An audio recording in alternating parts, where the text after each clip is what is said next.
E a gente continua a falar de cultura aqui no Nesp Notícias. Na semana passada, o Tribunal de Contas da União definiu que projetos culturais lucrativos e que tenham potencial de se sustentarem sozinhos não poderão mais ser beneficiados pela Lei Rouanet, a principal lei de incentivo à cultura no país. Para saber o impacto dessa mudança, nós conversamos com o professor da Unesp, Juarez Xavier. Professor, muito obrigada pela sua presença aqui no Nesp Notícias. Eu agradeço o convite.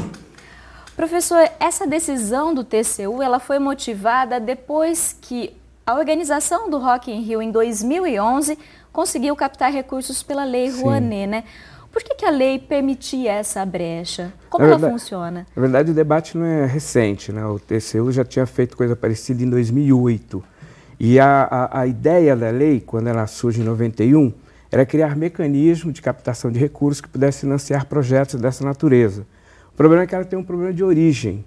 Ela surge em 91 um pouco naquele embalo das políticas de desmonte do Estado. Então, privilegiaram-se atividades que pudessem captar recursos para além de uma política pública.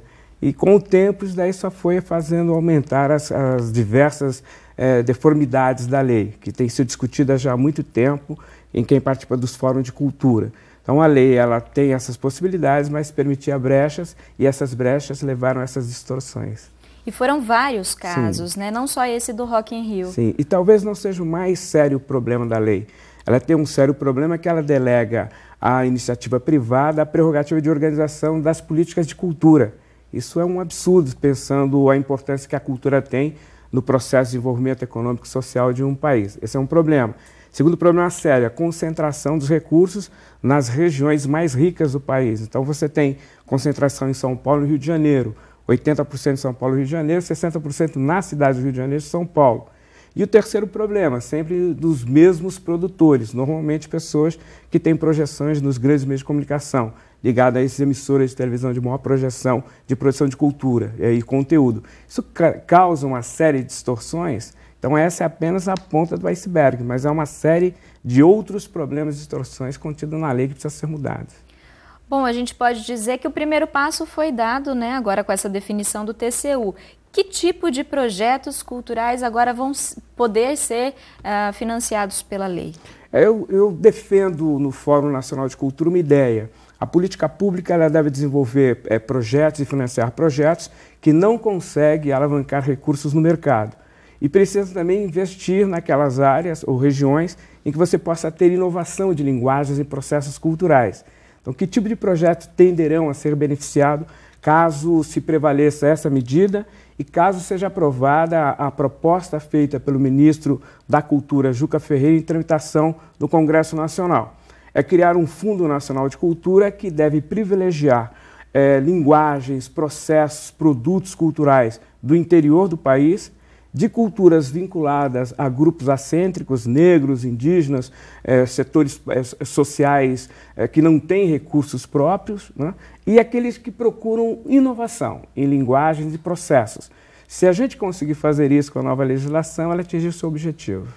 Esse programa que o senhor cita é o Procultura? Sim, é o Procultura, que já estava previsto desde o início das discussões das conferências nacionais de cultura. Aqui em Bauru nós fizemos uma conferência em 2012 que defendeu essa ideia, levamos a proposta para a conferência regional e apoiamos a proposta nacional, a formação de um fundo de cultura que pudesse beneficiar as linguagens culturais que não conseguem captar recursos no mercado. A gente sabe que muitas empresas acabam privilegiando projetos em que elas tenham maior visibilidade.